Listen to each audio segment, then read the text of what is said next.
우리 대림절을 오늘 첫 주로 지키게 되는데 대강절이라고도 하고 대림절이라고도 합니다. 이 대림절이라고 하는 절은 기다림의 절기입니다.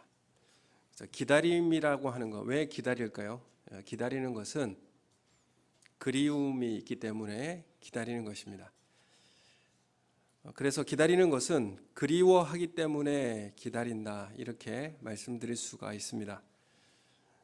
여러분은 무엇을 그리워하고 있고 또한 무엇을 기대하고 기다리고 있는가? 오늘 우리 대림절을 맞이해서 이 생각을 한번 해봤으면 좋겠습니다. 연말이 다가오고 12월이 되면 거리에는 장식을 하고 성탄 캐롤이 들려오게 됩니다. 그러면 우리는 어떤 것을 기다립니까? 제가 어릴 적에는 성탄절에서 교회에서 시상을 했고 출석상이나 전도상 등을 시상을 하였는데 무엇을 받을까? 이런 기대를 하였습니다. 또한 크리스마스가 되면 공개적으로 하루를 외박할 수 있는 그런 날이 되기 때문에 또한 기다리게 되었습니다. 새벽 성도하고 성탄 축하 행사도 있고 선물 교환 시간도 있었기 때문에 어떤 선물일까? 그런 기대도 가지고 있었습니다. 연말 연시 모임이나 또 어디서 어떻게 이 시간을 근사하게 보낼 곳을 찾고 또한 준비하기도 합니다.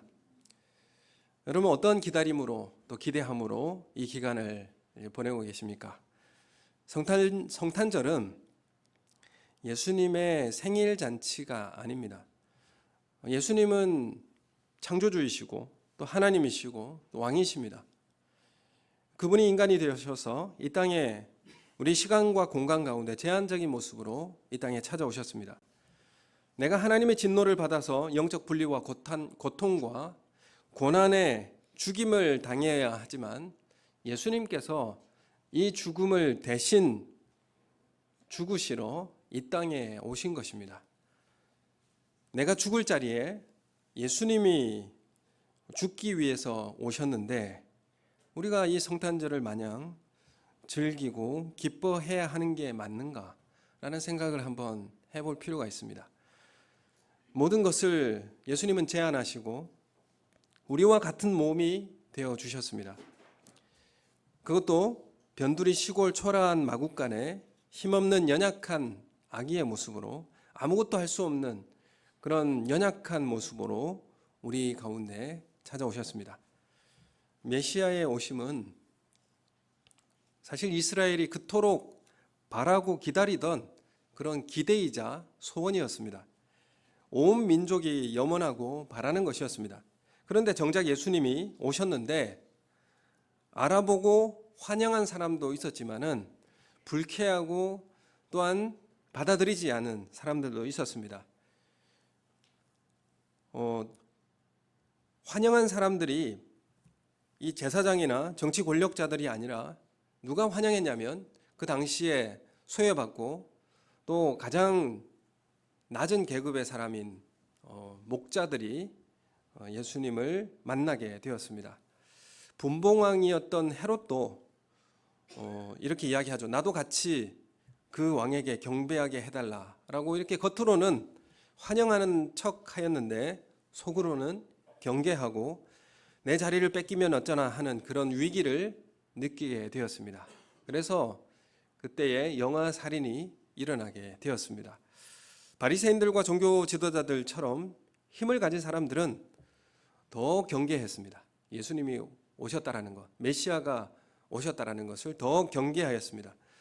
왜 그랬을까요? 그들은 자신이 가진 힘이 영원하기를 바랬습니다.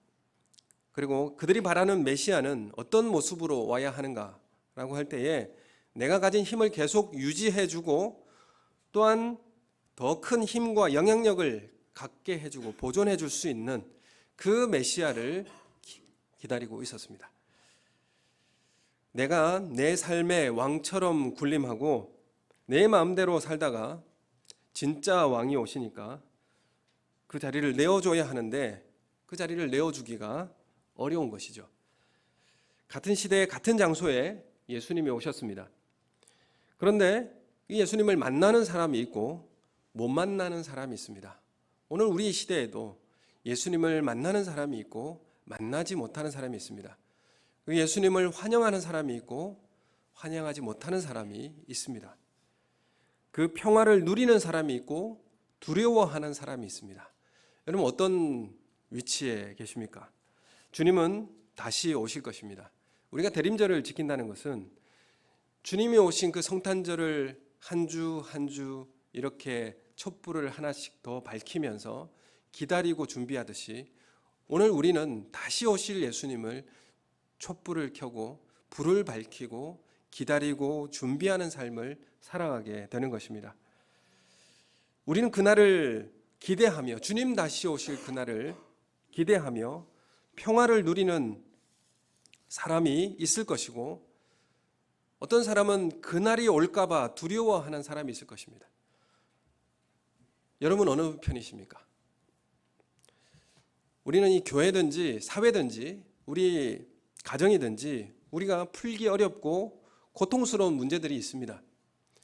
아무리 애를 쓰고 부딪혀도 잘 해결되지 않는 그런 고통스러운 문제들이 있죠. 그래서 이 문제를 대하다가 좌절하기도 하고 또 고통 속에서 원망하기도 합니다. 그러면서 어차피 변하지도 않을 것에 대해서 애쓰면서 살 필요가 있는가? 이런 생각을 하면서 그 문제나 고통을 외면하거나 아니면 현재 그냥 아무 손 놓고 손도 쓰지 않고 현실 속에 안주하고 살아가기도 합니다. 이 고통을 우리가 외면한다라는 것은 다른 말로 하면 쾌락의 길을 걷는 길이 됩니다. 고난과 핍박은 우리에게 기대하는 마음을 만들어냅니다. 전주에 제가 말씀을 같이 나누지 않았습니까? 핍박과 환난은 우리에게 인내를 만들어내는데 그 인내는 기대하며 소망하는 마음이었습니다. 고난은 핍박은 우리에게 기대하는 마음을 만들어냅니다. 그러나 쾌락이라고 하는 것은 현재에 머물게 하고 과거를 회상하며 안주하게 합니다. 하지만 핍박과 고난은 미래를 기대하게 하는 것을 우리가 말씀을 통해서 확인하게 됩니다. 우리가 기대하는 마음이, 기다리는 마음이 지금 우리에게 없다면 어떤 의미가 됩니까? 그것은 고난을 외면하는 길을 걷고 있다라고 말씀드릴 수가 있습니다. 그럼 우리는 기대하는 마음을 가지고 하루하루를 살아가십니까? 또한 우리 교회를 바라보면서 기대하는 마음을 가지고 계십니까? 매년 하는 일이지만 연말이 되면 뭘 합니까? 재계약을 하지 않습니까? 그 부서와 부장 또한 이 소그룹 결정에 대해서 재계약을 다 하죠. 그래서 저만 보면 피하시는 분들이 계십니다. 그래서 매년 하는 일이지만 각 부서 부원 채우는 일이 참 시원하게 되는 일이 없는 것 같습니다. 뭐 이건 토로하는 것은 아니에요. 물론 부담도 있고 또 어려움이 있는 건 사실입니다. 소그룹을 나누고 배치하는 문제, 해가 지나면 좀 더 순조로워지고 좋아질 것 같은데 좀 그렇지는 않은 것 같습니다. 여러 가지로 기도하고 고민하지만 한 발자국도 나아갈 수 없는 문제들이 여전히 우리 가운데 있는 것 같습니다. 여러분 우리는 고난을 외면하고 또 그 고통을 외면하면서 우리는 미래를 기대할 수가 없습니다. 여러분 우리는 기대하는 마음이 있다라고 한다면 고통을 함께 참여해야죠. 여러분 우리가 기대하는 마음을 가지고 준비한다면 그 고난에 함께 참여하는 것입니다. 여러분 우리가 이 고난을 회피하고 피한다면 우리 현재에 안주하는 삶을 살아갈 수밖에 없을 것입니다. 우리의 삶이 이 사랑의 대상이 되어야 하는 이웃을 경쟁의 대상으로 바라보게 될 때 우리는 불안해지고 내가 가진 기득권을 빼앗길까 봐 그렇게 두려워지게 됩니다. 이 기득권이라는 것이 다른 것이 아닙니다. 내가 편하고 내가 여기 내가 마음대로 할 수 있는 곳, 그게 기득권입니다. 여러분 우리 교회에 오시면 내가 편안하고 내가 마음대로 할 수 있고 편안하게 있을 수 있다. 그 기득권을 가진 사람입니다. 그런데 우리는 이것을 빼앗길까 봐 두려워지게 되는 것이죠. 경계하는 일들이 생겨납니다. 왜냐하면 경쟁의 대상으로 보기 때문에 그렇죠. 경쟁이 심화되면 불안해지고 또 우울한 삶이 이어지게 됩니다. 사실 우리나라가 OECD 국가 중에 우울증 유병률이 몇 위인 것 같습니까? 아시는 분 계십니까? 1위입니다. 우리나라 1위를 많이 차지하고 있는데 그 중에서도 이 우울증 유병률 1위입니다. 매년 증가하고 있고, 그리고 지난 10월 달 통계로 보면 역대 처음으로 10만 명을 돌파했습니다. 그래서 100만 명의 그 우울증 환자를 우리는 함께 가지고 있고, 사실 이건 밝혀진 것만 이 정도이고, 사실 우리나라는 이 질병에 대해서 그렇게 호의적이지 않기 때문에 숨겨진 사람들이 더 많다라는 것을 우리가 알게 됩니다. 남성보다 여성이 더 많고, 그 중에서 20대 여성이 전체 20%를 차지하고 있습니다.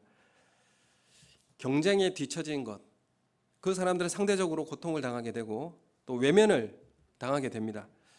힘 있는 기득권자와 소외된 약자가 계속 양산되게 되는 것입니다.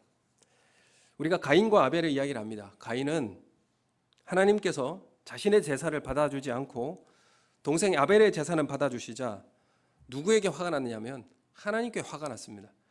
하나님께 섭섭했고 하나님께 불만족했고 하나님께 화가 났습니다. 그런데 이 가인은 자신의 태도는 생각하지 않고 하나님께 화난 것, 이것 때문에 이 분풀이를 누구에게 하느냐 하면 가장 가까운 이웃인 동생 아벨에게 분풀이합니다. 내 인생의 문제를 하나님 앞에서 회개하고 받아들여야 하지 않겠습니까? 그런데 그것을 분풀이하는 걸 누구에게 하냐면 이웃에게, 가장 가까운 이웃에게 분풀이하는 것이죠. 그리고 이 가인이 동생 아벨을 죽인 다음에 가인의 마음은 편했을까요? 더욱 불안하고 더욱 두려운 상태에 빠지게 되었습니다. 하나님께서 가인을 찾아오셨어요. 가인이 이렇게 말합니다. 나를 만나는 자마다 나를 죽이겠나이다. 내가 죽음의 위협에 두려워서 더 이상 살아갈 수가 없을 정도입니다. 이렇게 하나님께 고백을 합니다. 경쟁과 시기 그리고 착취가 일어나므로 항상 우리는 갈등과 고통의 삶을 살아갈 수밖에 없었습니다. 이런 것이 뭐라고 하냐면 죄의 증상이자 죽음의 증상입니다. 이 죽음의 증상들이 우리에게는 가지고 있는 것이죠. 이런 고통이 심화된 삶을 살다 보니까 죽음의 증상은 바로 고통입니다. 서로 간의 경쟁과 착취와 또한 비교하고 경쟁하고 이런 일들이 일어나게 되는 것입니다. 이런 고통이 심화된 삶을 살다 보니까 너무 고통이 많고 이러한 경쟁과 치열한 스트레스가 많으니까 이 고통에 무관심해지려고 합니다. 이것을 그냥 생각하지 않으려 하고 그냥 이것을 외면하는 일들이 일어나게 되죠. 이웃의 고통에 냉담해지는 그런 현실을 우리가 바라보게 됩니다. 이것이 사회적인 문제뿐일까요? 교회에는 이런 일이 없을까요? 서로의 고통을 외면하고 회피하게 됩니다. 이런 일들이 우리에게 익숙한 일이 되고 있지는 않는가? 서로의 고통과 아픔을 그냥 외면하고 방치하고 그냥 회피하는 일이 우리 가운데는 있지 않는지 오늘 우리의 삶을 한번 돌아볼 필요가 있습니다. 요즘 아이들이 자주 이용하는 카페와 상점이 있습니다. 과자를 사려고 어떤 코코아를 먹기 위해서 저희 딸이 어제 친구들과 놀러를 하루 종일 다니고 돌아다녔는데 어디를 갔냐니까 무인 카페를 들어갔답니다. 무인 카페. 저는 지나가면서 저런 무인 카페 도대체 누가 이용할까 싶었는데 아이들과 청소년들이 제일 많이 이용한답니다. 그리고 무인 상점이 있죠. 무인으로 이렇게 돈을 지불하고 아이스크림 이런 걸 사는 그런 상점도 있습니다. 이런 상점들을 누가 제일 많이 이용하느냐면 젊은 아이들이 제일 많이 이용한다고 합니다. 그리고 이러한 상점들이 늘어나는 추세입니다. 이 동네에도 계속 늘어나고 있습니다. 왜 이런 그 상점이나 이런 관계들이 늘어나게 될까요? 아이들이 인간관계 자체를 회피하는 일들이 일상이 되고 있습니다. 그냥 피하고 싶은 거죠. 사람과 대면하고 그들과 갈등이 일어나는 그런 소지를 그냥 피하는 것입니다. 청년 사역할 때 제가 청년들을 사역하면서 문자를 이렇게 주고받고 이렇게 카톡을 하지 않습니까? 근데 카톡을 하다가 너무 이제 빨리 그 대화가 진전이 안 되니까 제가 전화를 합니다. 그럼 청년들 되게 불편해합니다. 왜냐하면 문자로 해야 되기 때문에. 그러니까 이 문자로 그들은 문자를 더 우리 내가 이야기하고 내 감정을 전달하고 이런 것들이 더 불편해합니다. 문자가 더 편하다는 거죠. 여러분, 오늘 우리는 이런 고통을 외면하고 회피하는 이런 분위기 가운데 우리는 살아가고 있습니다. 더욱 그래서 우리에겐 고통이 심화되어지고 갈등이 더 심화되어지는 그런 시대를 우리는 살아가고 있습니다. 안 보면 그만입니까? 갈등은 여전히 남아있죠. 여러분, 우리는 이 상황을 바라보면서 우리는 고통을 피하고 그 고난의 자리를 피하고자 합니다. 그러나 고통을 향해서 나아가시는 분이 있습니다. 그 고통의 한가운데 들어가셔서 우리의 고통과 함께 하시는 분이 있습니다. 우리 안에 고통의 문제는 그 문제를 잘라내버리고 심판해야 하는 것들이 아닙니다. 힘으로 문제를 제거하고 갈등을 무력화시킴으로 우리의 평화를 추구하는 것이 우리의 방식이 아닙니다. 예수님은 고통을 향해서 우리에게 찾아오셨습니다. 고통을 회피하지 않으셨습니다. 고난을 외면하지 않았습니다. 우리가 예수님을 그리워하고 기다린다고 한다면 예수님의 모습이 우리에게 나타남으로 기다려야 되지 않겠습니까? 예수님은 우리의 고통과 함께 참여하시면서 우리의 고통을 끌어안아 주셨습니다. 우리 예수님을 그리워하고 기대한다면 우리도 이 땅에 살아가며 준비하며 기다릴 때 예수님처럼 고통을 외면하는 것이 아니라 우리는 고통을 끌어안고 거기에 함께 해야 되지 않습니까? 그게 진짜 기대하고 기다리는 사람의 진정한 모습이지 않습니까? 이 말씀이 선포되는 당시 로마 제국의 상황을 이야기해보면 로마 제국에는 영웅이 신화로 그렇게 전해집니다. 당시 스파르타의 영웅으로 이 헤라클레스는 히드라를 죽이는 일을 하고 그 문제를 해결합니다. 힘으로 문제를 해결하는 이 사람을 영웅으로, 신의 아들로 그렇게 불려지게 되는 게 바로 로마 제국입니다.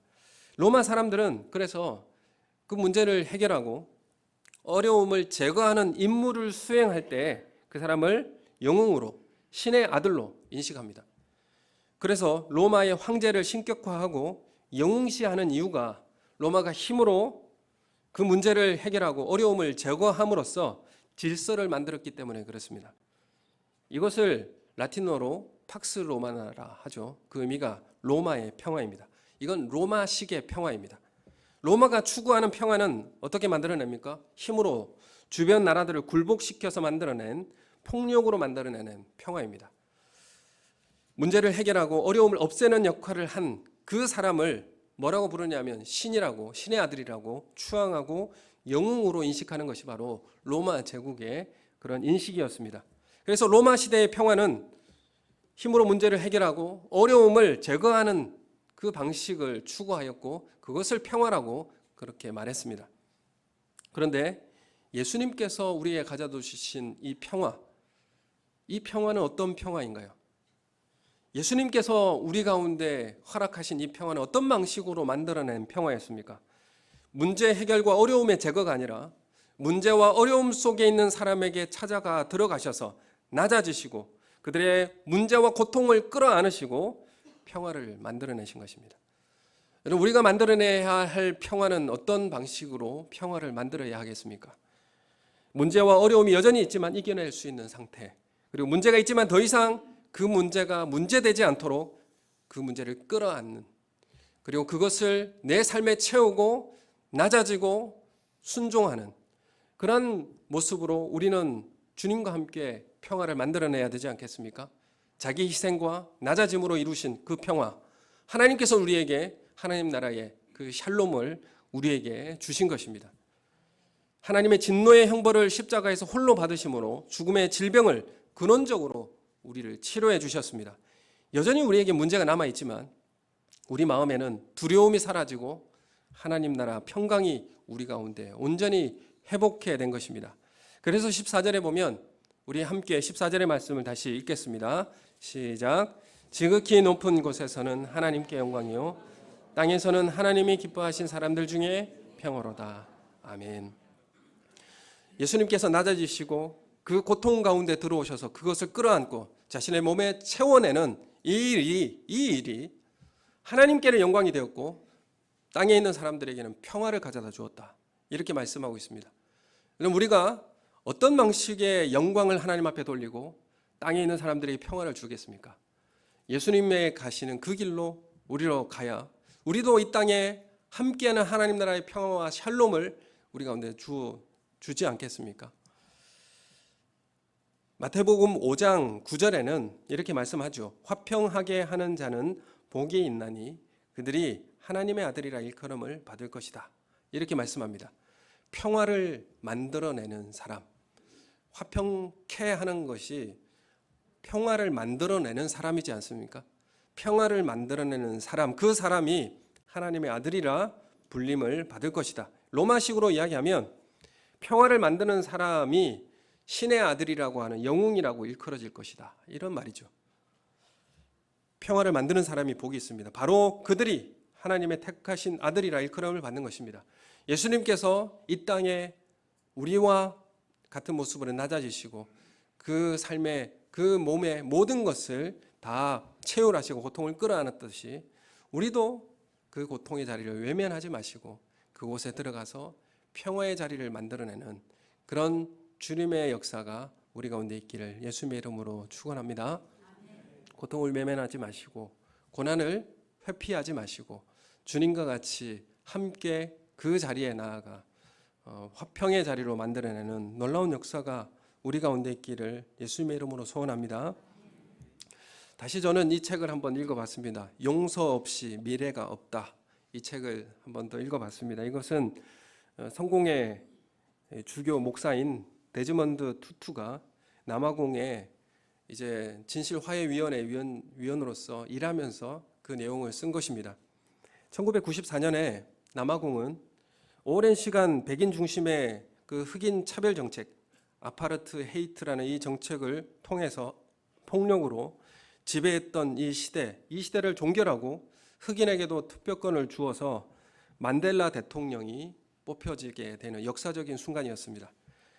62년 만에 투표권을 얻게 되었고 그동안 인종차별로 인해서 채찍과 몽둥이로 맞고 감금당하고 고문당하고 추방당하고 망명생활을 견뎌야 했고 모든 순환들 다 이야기할 수 있겠지만 너무 잔인한 일들이 많이 있었지만 흑인들은 밤에 통행을 금지당했습니다. 그래서 증명서가 있어야 통행할 수 있었고 그리고 통행권을 제시하지 못하면 바로 차에 태워져서 감금당하거나 고문을 당하게 되었습니다. 그리고 아무도 모르는 사이에 죽임을 당할 수밖에 없었습니다. 흑인 아이가 백인 아이들이 놀고 있는 그 놀이터에 가고 싶어 할 때 아버지는 우리는 갈 수 없다라는 그런 말조차도 할 수 없는 모멸감을 갖고 살아가야 했던 그 시대였습니다. 세계는 남아공이 흑인의 새로운 정부가 들어서고 만델라가 대통령이 되고 그래서 이제 정부가 바뀌었으니까 최악의 유혈 사태가 덮칠 것이라고 예상했습니다. 오랫동안 권리를 박탈하고 무정하고 잔인하게 짓밟히며 살아온 사람들이 들고 일어나서 이전 지배자들에게 백인들에게 복수와 보복을 하고 남아공을 아주 황폐하게 만들 것이라는 그런 예상을 많은 세계 나라들이 예측을 했었습니다. 그러나 남아공이 선택한 것은 전범재판소 같은 뉘렌베르크 군사재판소를 세운 게 아니라 진실화해위원회를 만들었습니다. 그래서 이 진실화해위원회를 만들어서 청문회를 통하여 나온 사람들이 비통한 사연을 다 털어놓았고 피해자들은 기꺼이 용서하겠다라고 말을 했습니다. 가해자들은 야비한 잔악 행위들을 고백하면서 자신들의 끔찍한 잘못을 저질렀던 사람들에게 용서를 구했습니다.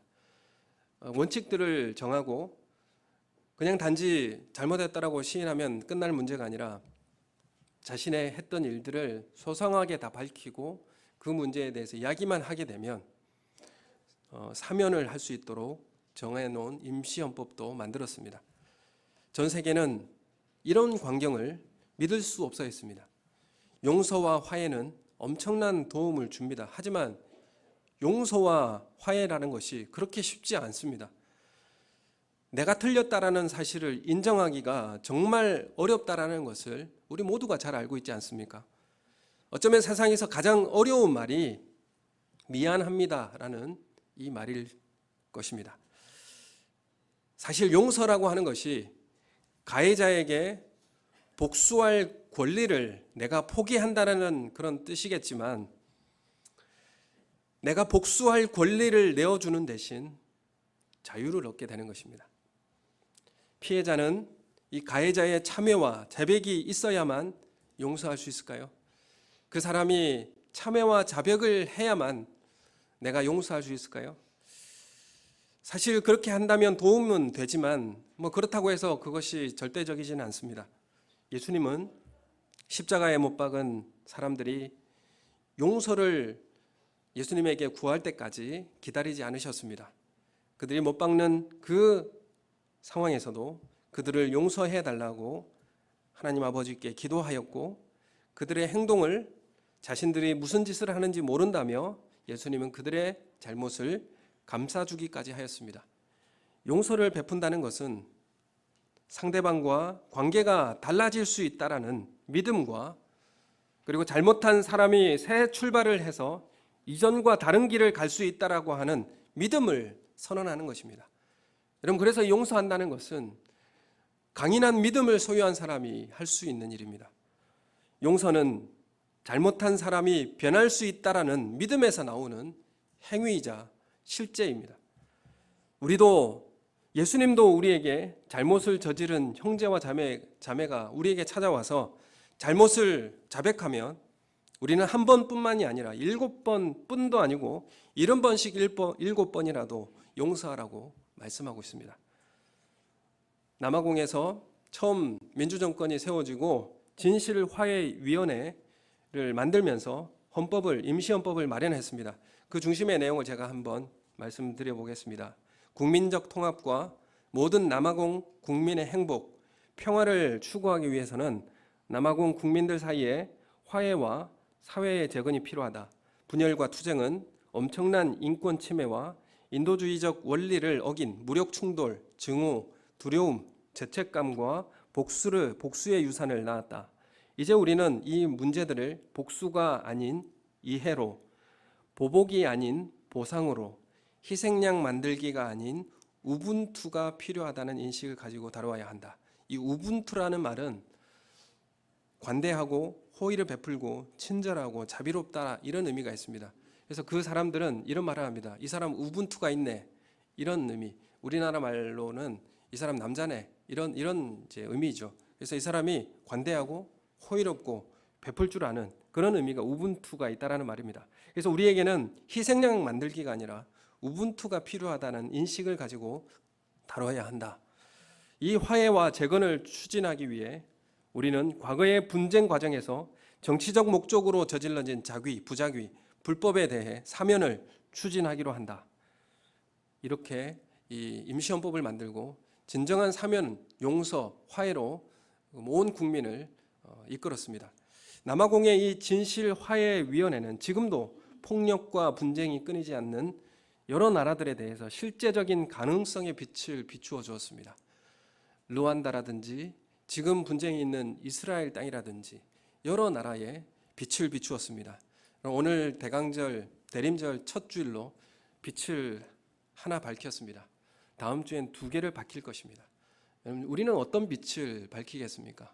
세상에 이 남아공은 화해할 수 있고 새롭게 출발할 수 있다라고 하는, 미래를 기대할 수 있다라고 하는 그런 소망을 갖게 했습니다. 여러분, 우리 교회가 세상 사람들에게 소망을 줄 수 있다라고 하는 것, 빛을 비출 수 있다라는 것, 어디에서 출발해야 되겠습니까? 우리가 대림절 첫 주를 맞이하면서 우리의 기다림은 화평을 만들어내며 준비하는 삶이 되시기를 예수님의 이름으로 축원합니다. 우리 함께 기도하겠습니다.